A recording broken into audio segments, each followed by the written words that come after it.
रात के 12 बजे हैं और मैं जाग रहा हूँ। मुझे नींद ही नहीं आ रही है। एक ऐसी खबर आ गई है कि मुझे नींद नहीं आ रही है। सिर्फ एक खबर नहीं आई है, कई तरह की खबरें आ गई हैं। एक कहावत है कि लंका में जब आग लगी थी तो 49 पवन बहने लगे थे। चारों ओर से ऐसी घटाएं आ गई है, आंधी तूफान आ गया है कि मुझे नींद नहीं आ रही है। और सिर्फ मैं नहीं जाग रहा हूँ, मेरा दावा है कि देश के प्रधानमंत्री नरेंद्र मोदी को भी इस समय नींद नहीं आ रही होगी। देश के गृह मंत्री अमित शाह को भी नींद नहीं आ रही होगी। कहा तो यह भी जा रहा है कि अमित शाह रातों रात किसी स्पेशल फ्लाइट से, स्पेशल विमान से पटना आने की तैयारी में हैं। अगर रात में वो नहीं आ सके तो कल भी आ सकते हैं। कुछ और लोग हैं जो जाग रहे होंगे, लेकिन मैं पहले बता दूं कि कुछ ऐसे भी चेहरे हैं जो आज चैन की नींद सो रहे हैं। उसमें से एक नाम है बिहार के मुख्यमंत्री नीतीश कुमार। वो दवा खाकर सोने चले गए हैं। मेरा कहना है कि वो चूँकि अस्वस्थ चल रहे हैं, दोनों टाइम दवा खाते हैं, तो वो इत्मीनान से दवा खाकर सोने चले गए हैं, चैन की नींद सो रहे हैं। लेकिन इधर एनडीए सरकार के मुखिया नरेंद्र मोदी और उनके गृह मंत्री अमित शाह की नींद हराम हो गई है। एक और नेता है, कांग्रेस नेता राहुल गांधी। राहुल गांधी भी आज चैन की नींद सो रहे होंगे। मैंने आपको बताया कि कई ओर से हवाएं उमड़ घुमड़ रही है और सवाल उठ रहा है कि कल पहले एनडीए टूट जाएगा या पहले इंडिया गठबंधन में टूट होगी। क्या एनडीए की टूट से इंडिया गठबंधन को वरदान मिल जाएगा या इंडिया गठबंधन की टूट से एनडीए को कुछ हासिल हो जाएगा? सवाल उठ रहा है कि लोजपा अध्यक्ष चिराग पासवान टूटेंगे, झुकेंगे या वे इस्तीफा देकर चले जाएंगे, एनडीए सरकार से हट जाएंगे। सरकार गिरेगी या सिर्फ चिराग पासवान की बलि चढ़ जाएगी, या चिराग पासवान टूट जाएंगे, झुक जाएंगे? एक और सवाल उठ रहा है, क्या चिराग पासवान कल प्रशांत किशोर की पार्टी जन सुराज पार्टी और कांग्रेस के साथ तालमेल करके बिहार में एक नए गठबंधन की बुनियाद डालने की कोशिश करेंगे? बड़ा सवाल यह भी है कि क्या बिहार में चुनाव से पहले ही डबल इंजन की सरकार गिर जाएगी, मुख्यमंत्री इस्तीफा देकर चुनाव लड़ेंगे, या प्रधानमंत्री नरेंद्र मोदी और अमित शाह क्राइसिस मैनेजमेंट की पूरी तैयारी रातों रात कर लेंगे, सरकार बचा लेंगे? यह सब सवाल इसलिए उठ रहा है कि बिहार विधानसभा चुनाव सामने है, मतगणना की तिथियां बीती जा रही है। क्षेत्रीय पार्टियां जो है, नीतीश कुमार की पार्टी जनता दल यू ने सिंबल बांटना शुरू कर दिया है, राष्ट्रीय जनता दल ने भी सिंबल बांटना शुरू कर दिया है, और भाजपा तमाशा देख रही है। राष्ट्रीय पार्टी भाजपा तमाशा देख रही है, राष्ट्रीय पार्टी कांग्रेस तमाशा देख रही है। खबर बहुत दिलचस्प है, आप अंत तक बने रहिए। नमस्कार, मैं हूं विवेश त्रिवेदी और आप देखना शुरू कर चुके हैं जनता चौक लाइव। आगे बढ़ने से पहले कृपया वीडियो को लाइक कीजिए, मेरे चैनल जनता चौक लाइव को सब्सक्राइब कीजिए। आप जब लाइक करते हैं, सब्सक्राइब करते हैं तो हमारा मनोबल बढ़ता है, और अगर वीडियो पसंद आए तो इसे शेयर कीजिए। आखिर हुआ क्या है? आप सोच रहे होंगे कि आधी रात को ये खबर कहाँ से उठ रही है। तो मैं आपको बताऊं कि सोमवार की देर शाम मुख्यमंत्री नीतीश कुमार के आवास पर एक आपात बैठक हुई, जनता दल यू के वरिष्ठ नेताओं की बैठक हुई, और उसमें कार्यकारी अध्यक्ष संजय झा को शामिल नहीं किया गया। और उस बैठक में मुख्यमंत्री नीतीश कुमार ने कहा अपने पार्टी नेताओं को कि आप लोग सभी 243 सीटों पर लड़ने की तैयारी कीजिए। है न चौंकाने वाली बात? एनडीए गठबंधन के बड़े घटक, बड़ा भाई कल तक जो होता था जनता दल यूनाइटेड, उसके सर्वा उसके सुप्रीमो नीतीश कुमार ने कह दिया है कि अब चलिए 243 सीटों पर लड़ने की तैयारी कीजिए। बात इतनी ही नहीं है, उधर कांग्रेस नेता राहुल गांधी ने भी कह दिया है कि हम सभी 243 सीटों पर लड़ेंगे। उनकी भी ठन गई है आरजेडी से। आग दोनों ओर लगी है, दोनों गठबंधनों की अग्नि परीक्षा हो रही है। आज की रात ये कयामत की रात है। दिल थाम कर बैठिए, कल क्या होगा किसने जाना। आगे बढ़ने से पहले मैं एक बात बता दूं कि आज ऐसा क्यों हो रहा है। उसमें सबसे बड़ी वजह है कि बिहार भाजपा में कोई कद्दावर नेता नहीं है। जितने भी बिहार भाजपा के नेता हैं रीढ़हीन है। उनकी औकात लोकसभा चुनाव में पता चल गई थी। रीढ़हीन तो ये पहले से थे, ऊपर से इन सभी वरिष्ठ नेताओं की दुम किसने काट ली है तो प्रशांत किशोर ने काट ली है। प्रशांत किशोर ने ऐसे ऐसे सबूत सामने लाए हैं, ऐसे ऐसे आरोप लाए हैं कि भाजपा नेताओं के मुंह से बकार नहीं निकल रहा है। हालांकि प्रशांत किशोर ने जनता दल यू के नेता और राज्य सरकार के मंत्री अशोक चौधरी पर भी आरोप लगाए हैं, लेकिन ज्यादा नेता भाजपा के प्रशांत किशोर के निशाने पर आ गए हैं। तो आज बिहार भाजपा में मैच्योर नेता की कमी है, कद्दावर नेता की कमी है, इसलिए तमाशा देखने के सिवा ये कुछ नहीं कर पाते हैं। ये क्यों हो रहा है, ये दशा क्यों है बिहार भाजपा की, ये भी आप सुनेंगे। आप अंत तक बने रहिए। मैं इस खबर में यह भी बताने जा रहा हूं कि कैसे नीतीश कुमार ने प्रधानमंत्री नरेंद्र मोदी के हनुमान की दुम में आग लगा दी है। कहा जाता था कि चिराग पासवान नरेंद्र मोदी के हनुमान है। इस हनुमान ने बिहार विधानसभा चुनाव 2020 में लंका जलाई थी। नीतीश कुमार के अरमानों पर पानी फिर गए थे। नीतीश कुमार की पार्टी जनता दल यू के बहुत सारे प्रत्याशी हार गए थे और जनता दल यू महज 43 सीटों पर सिमट गई थी। ये इसलिए हुआ था कि जनता दल यू के सभी प्रत्याशियों के खिलाफ चिराग पासवान ने प्रत्याशी खड़े कर दिए थे और लोजपा प्रत्याशियों ने इतने वोट काट लिए कि एक के बाद दूसरे, दूसरे के बाद तीसरे जनता दल यू के प्रत्याशी धराशायी होते चले गए।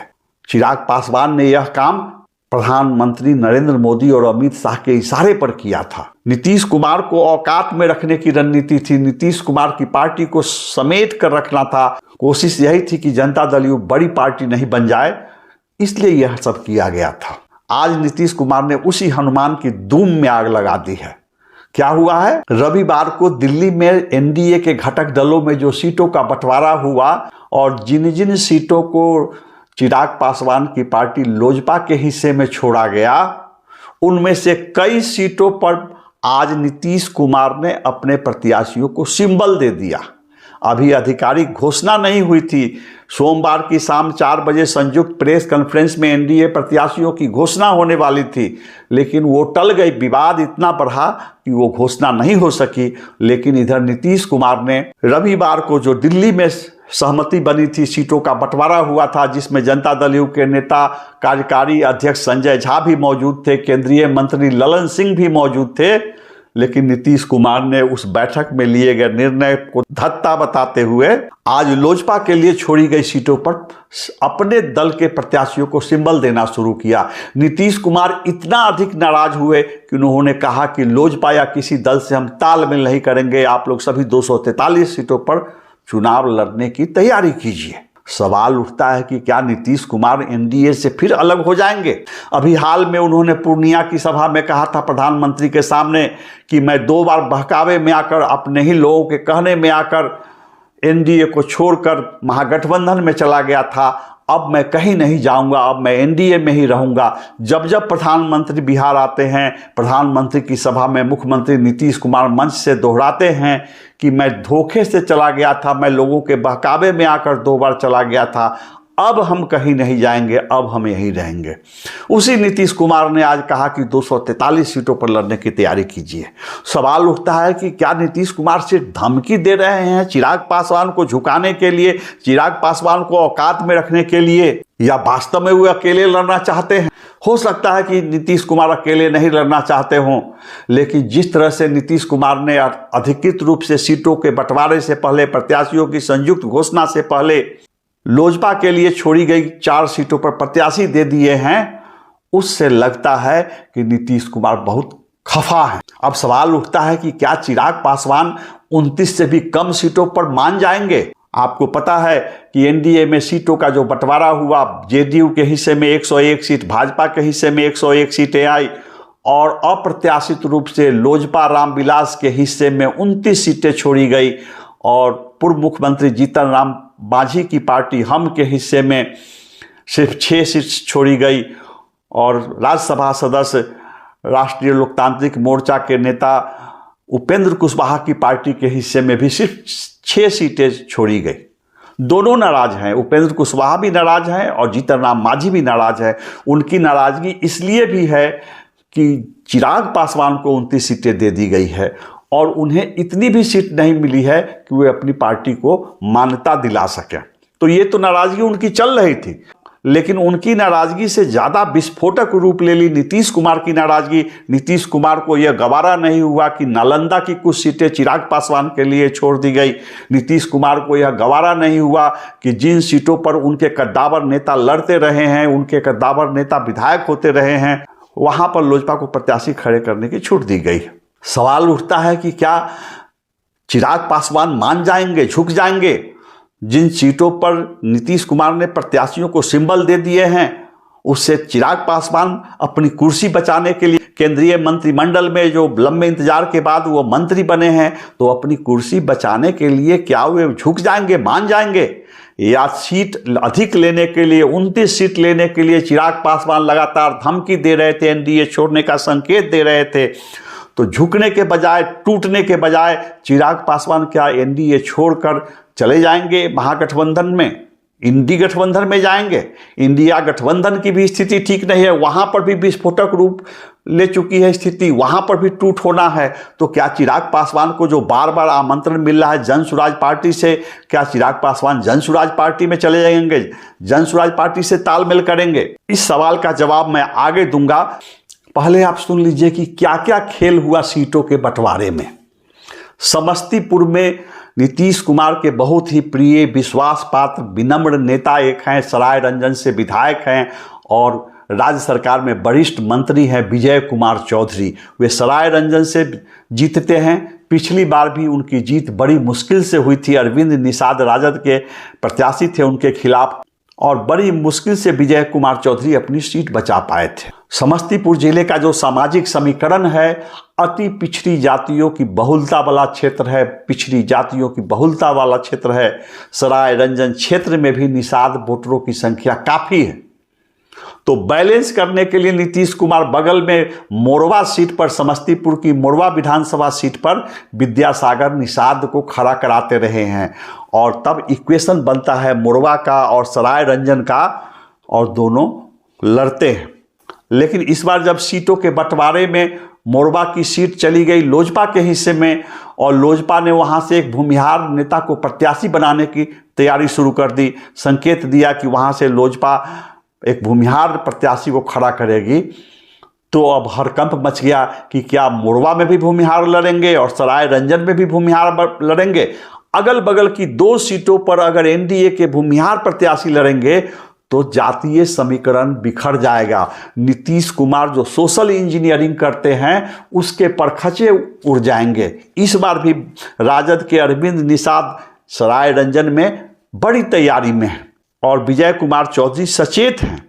जब विजय कुमार चौधरी को पटना में पता चला कि दिल्ली में सीटों के बंटवारे में मोरवा की सीट लोजपा के हिस्से में चली गई है, लोजपा वहां से भूमिहार को प्रत्याशी बनाने जा रही है, तो उनके होश उड़ गए।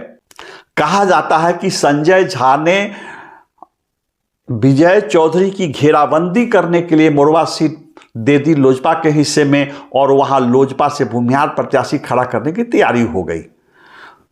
ऐसा इसलिए किया गया कि विजय चौधरी नीतीश कुमार के विश्वास पात्र हैं, बेहद करीब हैं। अगर विजय चौधरी शाम को नीतीश कुमार के पास नहीं जाते हैं तो नीतीश कुमार खुद गाड़ी लेकर उनके आवास पर पहुंच जाते हैं। कभी कभी तो ऐसा होता है कि विजय चौधरी चाहकर भी अपने क्षेत्र सराय रंजन में प्रचार करने नहीं जा पाते हैं क्योंकि नीतीश कुमार उन्हें अपने पास बुला लेते हैं। तो ये नीतीश कुमार ही नहीं बल्कि सराय रंजन में विजय चौधरी की घेराबंदी के लिए मोरवा सीट लोजपा को दे दी गई और लोजपा ने वहां से भूमिहार प्रत्याशी खड़ा करने की तैयारी कर दी। ये सिर्फ मोरवा और सराय रंजन की बात नहीं है, कई जगह बड़े बड़े खेल हुए। और आप बिहार के किसी आम आदमी से पूछ लीजिए कि लोकसभा चुनाव में चिराग पासवान ने अपने पार्टी का सिंबल किस आधार पर दिया था, किस तरह के पुण्य बटोरे गए थे। टिकट वितरण में चिराग पासवान, उनके पिता भी पुण्य बटोरते थे और चिराग पासवान भी झोली भर भर के पुण्य बटोरते हैं। आप एक साधारण ग्रामीण कार्यकर्ता से पूछ लीजिए, किसी भी पार्टी के नेता से पूछ लीजिए, एक आम आदमी से पूछ लीजिए या छोटे बड़े किसी पत्रकार से पूछ लीजिए, आपको बता दिया जाएगा कि चिराग पासवान कैसे झोली भर भर कर पुण्य बटोरते हैं टिकट वितरण में। तो इस बार भी जनता में भयानक आक्रोश है, वो चाहे किसी भी पार्टी के वोटर हों। चिराग पासवान को जैसे ही 29 सीटें दी गई लोगों में आक्रोश उभर पड़ा कि इतनी सीट क्यों दे दी गई पुण्य बटोरने के लिए। चिराग पासवान लोकसभा चुनाव की तरह फिर से विधानसभा चुनाव में भी पुण्य बटोरेंगे। तो ये आक्रोश तो था ही। और चिराग पासवान हनुमान कहलाते हैं नरेंद्र मोदी के, तो नीतीश कुमार ने नरेंद्र मोदी के हनुमान के दुम में आग लगा दी है। जिन जिन सीटों पर वो पुण्य बटोरने की तैयारी में थे चिराग पासवान, उनमें से कई सीटों पर मुख्यमंत्री नीतीश कुमार ने अपनी पार्टी का सिंबल बांट दिया है। इंतजार तक नहीं किया कि एनडीए का सीट वितरण आधिकारिक रूप से संयुक्त प्रेस कॉन्फ्रेंस में घोषित किया जाए, इससे पहले उन्होंने दे दिया। तो ये लड़ाई अब आमने सामने की आ गई है। अब या तो चिराग पासवान झुकेंगे या टूटेंगे। नीतीश कुमार को इस बात से भी नाराजगी थी कि नालंदा क्षेत्र में लोजपा को 2 सिंबल दे दिए गए। नालंदा उनका गृह क्षेत्र है, गृह जिला है, और जब वहां चिराग पासवान की एंट्री मिल गई, वहां 2 सीटों पर लड़ने की छूट मिल गई, तो नाराज हुए नीतीश कुमार। नीतीश कुमार को यह बात कतई पसंद नहीं कि राजगीर हो, सोनवर्षा हो, हिलसा हो, ऐसी सीटों पर लोजपा प्रत्याशी को खड़ा किया जाए, लड़ने का मौका दिया जाए। तो आप इमेजिन कीजिए कि नीतीश कुमार झुकने के लिए तैयार नहीं होते हैं, और वो झुकेंगे भी नहीं। नीतीश कुमार ने जब सिंबल दे दिया है तो वो वापस नहीं लेंगे। झुकना होगा तो चिराग पासवान झुकेंगे, और नहीं झुकेंगे तो क्या होगा? एनडीए टूटेगा।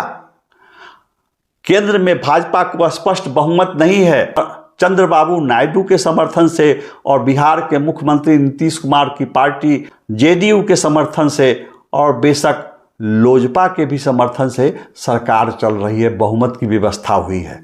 तो अगर नीतीश कुमार अलग लड़ेंगे तो नैतिकता का तकाजा है कि उन्हें एनडीए से अलग होना पड़ेगा। तो सवाल उठता है कि क्या नीतीश कुमार कल मान जाएंगे, उन्हें रातों रात मना लिया जाएगा? कहा जा रहा है कि रात में ही स्पेशल फ्लाइट से अमित शाह आने वाले हैं, कल तो वो आ ही जाएंगे। लेकिन सवाल उठता है कि क्या अमित शाह मनाने में सफल होंगे नीतीश कुमार को? नीतीश कुमार प्रधानमंत्री पर बहुत भरोसा करते हैं, उनकी बात तो मान सकते हैं, लेकिन यह देखना दिलचस्प होगा कि कल अमित शाह टेलीफोन पर बात करते हैं या आकर बात करते हैं, और अमित शाह की बात कितना मान पाते हैं नीतीश कुमार। यह भी हो सकता है कि अमित शाह आएंगे और वीडियो कॉल पर, फोन पर वे प्रधानमंत्री से मुख्यमंत्री नीतीश कुमार की बात कराएंगे, इसे सॉर्ट आउट किया जाएगा। अगर सॉर्ट आउट नहीं होगा तो क्या इन दलों में दोस्ताना मैच होगा, दोस्ताना मुकाबला होगा? अगर दोस्ताना मुकाबला भी हुआ तो इसका लाभ इंडिया गठबंधन को मिल सकता था, लेकिन इंडिया गठबंधन को भी लाभ नहीं मिलने जा रहा है। मैंने आपको शुरू में बताया कि यह अजीब स्थिति है कि क्षेत्रीय पार्टियां सिंबल बांट रही है, राष्ट्रीय पार्टियां तमाशा देख रही है। राष्ट्रीय जनता दल के नेता पूर्व मुख्यमंत्री लालू प्रसाद यादव आज सिंबल बांट रहे थे अपनी पार्टी के प्रत्याशियों को। प्रत्याशी आ रहे थे, पूर्व मुख्यमंत्री राबड़ी देवी के पैर छूकर आशीर्वाद ले रहे थे, पूर्व मुख्यमंत्री लालू प्रसाद के पैर छूकर आशीर्वाद ले रहे थे, और उन्हें पीला लिफाफा दिया जा रहा था चुनाव की उम्मीदवारी का। और सिर्फ लालू प्रसाद ही नहीं, वामपंथी दलों ने भी आज सिंबल बांटना शुरू कर दिया। तो ये बड़े आश्चर्य की बात है कि इंडिया गठबंधन में भी टिकटों का बंटवारा अधिकृत रूप से घोषित नहीं हुआ है। कांग्रेस से अभी विवाद चल ही रहा है। लालू प्रसाद की पार्टी कांग्रेस को 50 से 55 सीट देने को तैयार है, उससे ज़्यादा सीट देने को तैयार नहीं है। लेकिन कांग्रेस नेता राहुल गांधी इस बार मानने को तैयार नहीं है। वो 60-65 सीटों पर दावा कर रहे हैं, और राहुल गांधी का कहना है कि हम अकेले लड़ लेंगे, लेकिन हम अपमान सहकर, हम घुटने टेक कर लालू प्रसाद की पार्टी से तालमेल नहीं करेंगे। एक समय था जब मुस्लिम वोटर, मुस्लिम समाज सिर्फ और सिर्फ राष्ट्रीय जनता दल के साथ गोलबंद था, लेकिन आज की तारीख में राहुल गांधी ने ऐसी छवि अर्जित कर ली है, बिहार ही नहीं पूरे देश के मुसलमान इस बात को मानते हैं कि राहुल गांधी अकेले अपने बूते पर नरेंद्र मोदी से जूझ रहे हैं, नरेंद्र मोदी का मुकाबला कर रहे हैं। तो पूरे देश के मुसलमान और साथ साथ बिहार के मुसलमान भी राहुल गांधी में अपना नेता देख रहे हैं, भविष्य का नेता देख रहे हैं, अपने हितों की रक्षा करने वाला नेता देख रहे हैं।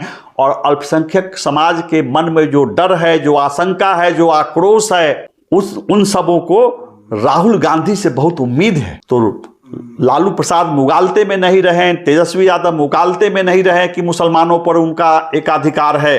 और राहुल गांधी ने भी कह दिया कि जब आप बिहार में सिंबल बांट रहे हैं, वामपंथी दल सिंबल बांट रहे हैं, तब आप हमसे दिल्ली में समझौता करने क्या आए हैं, वार्ता करने क्या आए हैं। तेजस्वी यादव आज सीटों के बंटवारे के सिलसिले में राहुल गांधी के पास गए, लेकिन राहुल गांधी को जब कांग्रेस नेताओं ने यहाँ से खबर दी कि राजद ने सिंबल बांटना शुरू कर दिया, वामपंथी दलों ने सिंबल बांटना शुरू कर दिया, तो राहुल गांधी आग बबूला हो गए और उन्होंने कहा कि हम सभी 243 सीटों पर चुनाव लड़ेंगे।